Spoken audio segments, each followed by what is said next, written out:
Ooh, there we go. In life. Awesome. This is exciting. Yeah. Okay. Hi, everyone. My name is Crystal Sanchez. I work for the Illinois Student Assistance Commission, or ISAC for short. I work in the College of DuPage District, which means I work in and around the area of DuPage, helping students plan for life after high school. And my name is Michaela Brown. I also work for the Illinois Student Assistance Commission. However, I work in the Truman College District, and I aid those schools around that area as well. So today we're going to be talking about being a person of color at a predominantly white institution.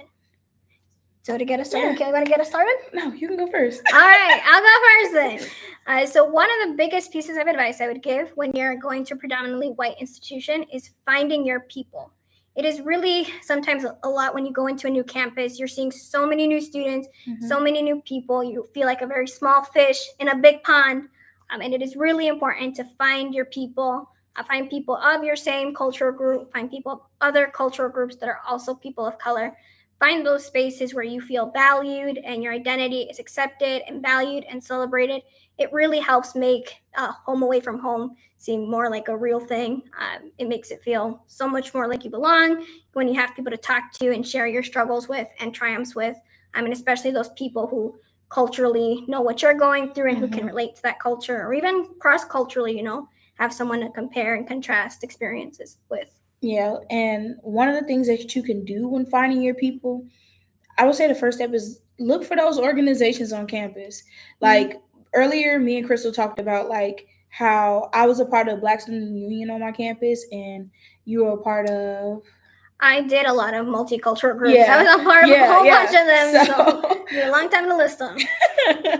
So we're keeping that in mind, how she said, find your people, find your spaces and places that make, you feel heard and valued.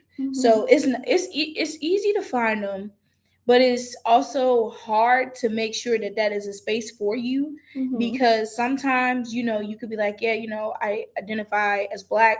I want to be a part of Black Student Union, but the whole time, like, that's not the space for you. Because on my campus, we had, Black Student Union in Nushikasa. So, like, even some of our Black students would feel, more comfortable going to Nushikasa than they would coming to Black Student Union. And for me, I went to University of Illinois Urbana-Champaign. We had a lot of different multicultural houses, like the La Casa for Latinx students, the Bruce D. Nesbitt African American Center, the Asian American House, the Native American House. We had a lot of different cultural houses, and in our housing unit, so in the residential housing, Res Life also had a Latino student organization. They also had a Men in Black organization. So there's a lot of different multicultural groups on campuses as well, and it's also finding your people. I personally preferred going to the multicultural spaces in the housing unit just because I had a lot of friends in it, versus with the cultural houses, I personally was not. They were great resources to a lot of students. That just wasn't my space, my place. My space, my place. It was a lot of housing. I liked the people in our housing. We also had back then a multicultural advisor. So that was really cool, where she would host like these conversation groups on campus every Sunday in our residence hall. So to get to go and just talk about what was going on campus, what was going on in housing, and just what was going on in our lives. That for me was a really cool space that I personally really enjoyed, because I got to talk a lot about my personal experience and being a person of color on such a big campus. But I also got to hear a lot of diverse perspectives. So for me, that was more beneficial. But I had a lot of friends who really loved going to La Casa. I had a lot of friends who really loved going to the Bruce Nesbitt African American Center, also known as BNAC. So it's really finding that place that you feel accepted and where you feel like you can thrive and really have that judgment-free, comfortable space to speak about your experience, both in and out of the classroom. So mine was a little different from Crystal's. So I went to a smaller campus. I went to Illinois College in Jacksonville, Illinois, which is a private institution. So we had, some of the same resources, but ours was on a very much smaller scale than Crystal's. So of course, like huge campus, the biggest campus. Yeah. So of course, like I'm sorry, let me rephrase that. So of course, like what you mentioned, residential life. So I was an RA throughout my college experience, and I remember Crystal brought up the fact of, like they had different resources available through residential life. And that's the same thing that my college had. You know, they had a whole bunch of resources that I didn't know about as a student and found out when I became a residential assistant. And those resources really helped, especially when trying to help other minority students find, places where they fit in. And also for myself, with helping me find places that I fit in. I remember telling Crystal like about a time where a student approached me and she was just, letting me know that like she appreciated me for like, giving her guidance since I had already previously been attending the school. And, with that point, I know me and Crystal wanted to talk about, being open to giving guidance to younger minorities and also being open to, receiving guidance as a young minority, because like being on a PWI, I'm not gonna lie, for some people is a culture shock. For me, it was a culture shock. I don't think it was the same for Crystal. So it was very different experience. It wasn't for me. I always grew up in very predominantly white neighborhoods, predominantly white high schools. So for me, it wasn't something out of the norm. It was just something that I've already experienced on a much larger scale. So I was privileged with the knowledge already of having some resources already in my tool belt that throughout the video we'll be sharing with you of how to be a person of color in predominantly white institutions. Because we all know it's not just at university, but sometimes even in our home lives and stuff, we experience all these kinds of things. And like she's saying, it's really important to seek out that guidance of older students, people who have already been there, done that, can really be helpful. I know a lot of times, at least for me, I was always taught with my parents' mentality of it's dog eat dog, everybody does their own thing, you figure it out yourself. But it is really important, especially when you're, again, like a small fish in a big pond, to find somebody to help guide you through the process, because it can be really overwhelming when you see all your counterparts seem to have everything together, to know what what they're doing, know what to do. And especially as a first generation student, it may be just overwhelming not knowing where to go, what to do. So finding those role models in those spaces can really help you feel like you have a place to belong and that there is somebody there for you. And even being that person for somebody else once you've been there at least a semester, being open to give that guidance to somebody else as well, I think is really important. So like with my experience, I did have culture shock. Growing up, I did not grow up in a neighborhood that had, white people in it until like now as an adult. Like now I live in a neighborhood where I'm fortunate enough to have, like a diverse group of neighbors, but growing up that was not the case. So when I did go all the way out to, Jacksonville, Illinois, which is a long way from Chicago, I was most definitely thrown into a space of uncomfortability and trying to, do my best to navigate, where are my resources and what will I be doing down there. The only, white people that I had in my life before going to college was my teachers and professors and people that helped aided me in the college going process. So to then like, be thrown into a group of people where, you're like, okay, now these are my friends, was completely different. And I'm not gonna lie, it was very scary at first because you hear so much everywhere about like what to expect, but you won't really know until you're there in that position. But like what Crystal was saying about guiding others, that is a really like big thing that I didn't think it was important at first, because me being a first generation student, you really sometimes don't have the guidance to know where to go, who to go to, and how to get to where you need to be. And for me, I had a hard time accepting help, accepting that guidance. It's very hard because it's like because like from where I came from, I always thought like, okay, like sometimes people have your best intentions and sometimes people don't. So I usually be like, okay, like should I trust you? Should I listen? And over the years of being in college, it turned into, okay, I'm going to listen. I'm going to hear what you have to say and, take that piece of advice with me and keep going. But it wasn't always the case. It's definitely interesting. And I think that to get kind of touching on another point we're make is that we're stronger together. A lot of times having those people to reach out to, we're stronger in numbers. I think a lot of times as people of color, we tend to stick with what we know. Yeah. I used to have most of my friends are Latinx back home. Even in college, I had a lot of Latinx friends. But I made it a point to myself to start reaching out to people of other cultures. We had a lot of international students at U of I, so I made a lot of friends with people from Vietnam, people from China. I met a lot of my Black brothers and sisters on campus as well. It was really just great to meet other people culturally, find out more outside of my own culture, find out about what it's like being an international student on campus, what it's like being a Black woman on campus. It was really interesting to reach out to those other groups. And it's that power in numbers. How did you put it really well? I can never say it the way she does it. So the saying is, which I learned throughout the experience, is the minorities become the majority.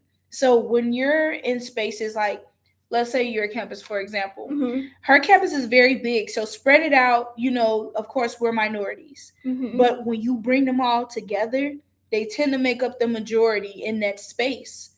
So like Crystal was saying, rely on each other and use each other as resources to continue to guide you through the process of college. And again, there's power in numbers of having people who have your back and who are willing to stick up for you. But I think it's also important in college, especially being on a PWI, of knowing how to advocate for yourself. That is really important. Being a person of color, you are unfortunately the minority on a PWI. So it is really important from the get-go. And that is something I learned very early on, having grown up in those kind of neighborhoods, of being able to advocate for yourself, because nobody else may not do it for you. So you got to be the one to be there and say, hey, this is what I need. This is what I deserve. And being able to advocate for yourself, because a lot of times you will find yourself in places and spaces where it may not be somebody to do that for you. So you should be able to do it for yourself, advocate for yourself.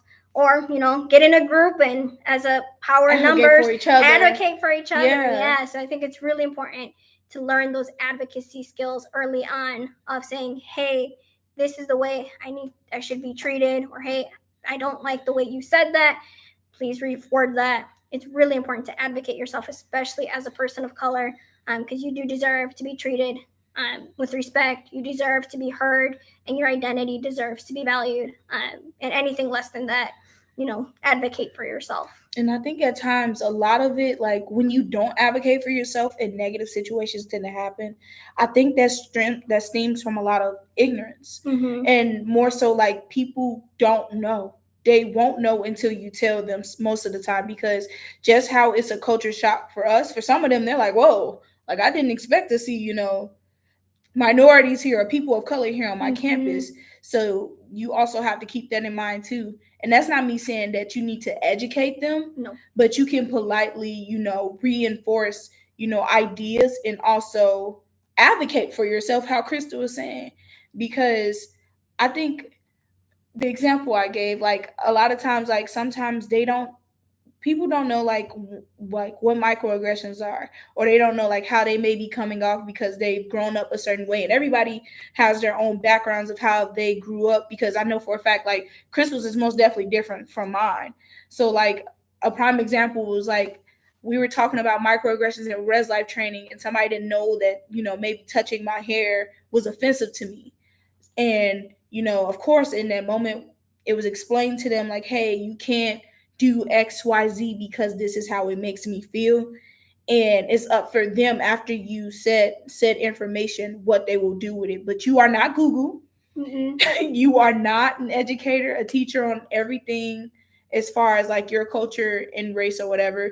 But you most definitely still can give out some information, but don't feel like you need to give them a how-to guide on everything, because that's not your job. And I think it is a very common occurrence on campus. And again, a lot of it comes from a stem of ignorance of people asking, oh, can you explain your ethnicity to me? Or can you explain why, you do this cultural practice? And again, that is not your responsibility to teach other people about your culture. It is okay to share about your culture and your lived experience, but it is also okay to tell somebody, if you are interested in learning more about my culture, here is, a resource that you can go to, or encourage them to go to the cultural houses on your campus, or explore the resources your campus has or go to the on events. diversity.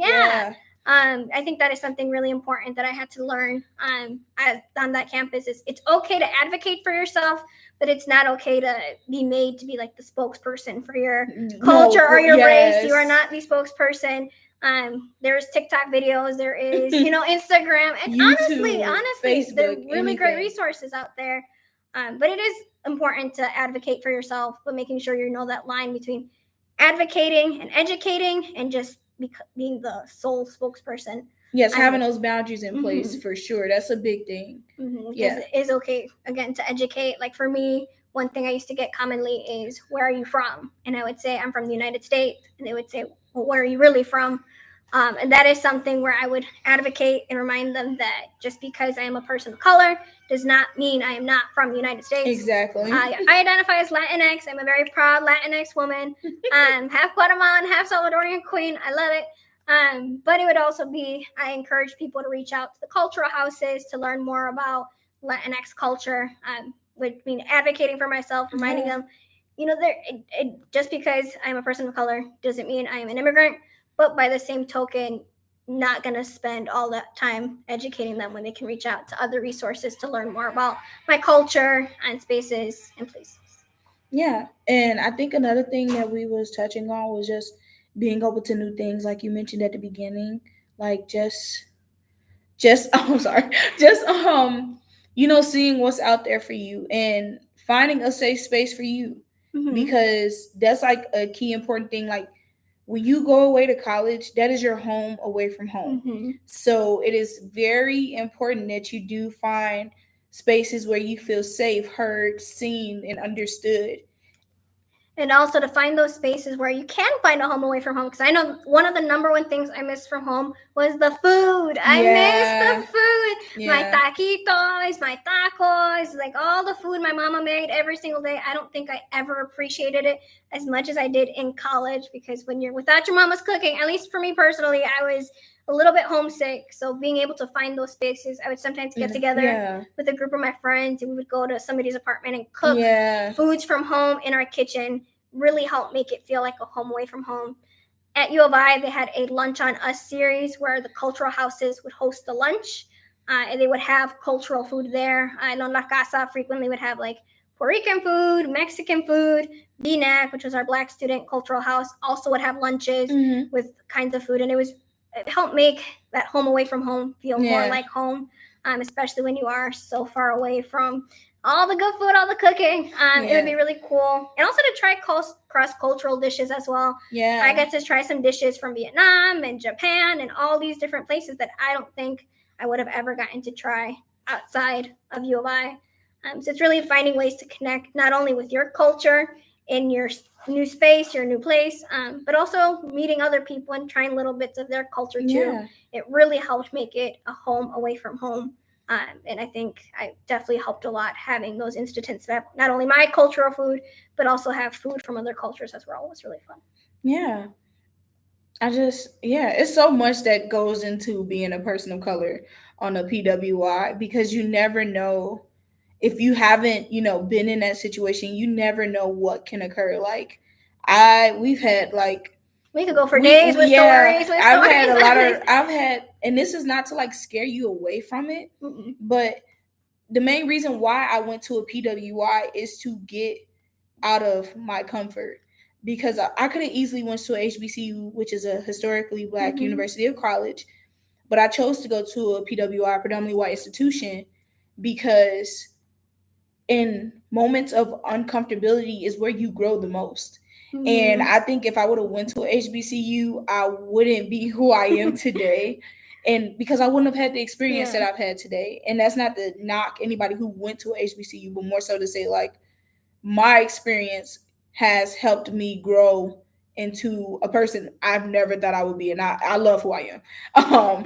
And even for me, being a person who was always growing up in a PWI, I was always in PWI. I never went to a school that was not PWI. It was really interesting for me how each space was different. Honestly, for me, U of I was actually one of the more diverse schools I'd been in. It was actually really diverse, and it's just really finding those spaces, finding that home away from home. And the number one thing, I know we don't got too much time left, I want to leave off, is that you do belong in that space. I think a lot of times as people of color, we get like imposter syndrome, feeling like I don't belong, I don't deserve to be here. All my counterparts seem to have it all and I don't.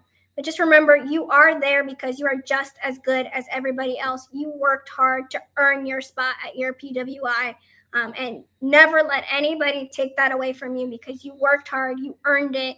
You are there in that space because you belong and because they believed that you could do it. So believe in yourself. Believe in yourself. Please do. I know sometimes it can be tough. It can feel lonely, but find your people, find your spaces, connect with your roots, and really just remember you belong and you made it there for a reason. And to leave off, the minority becomes the majority. Bye, y'all. Bye, everyone.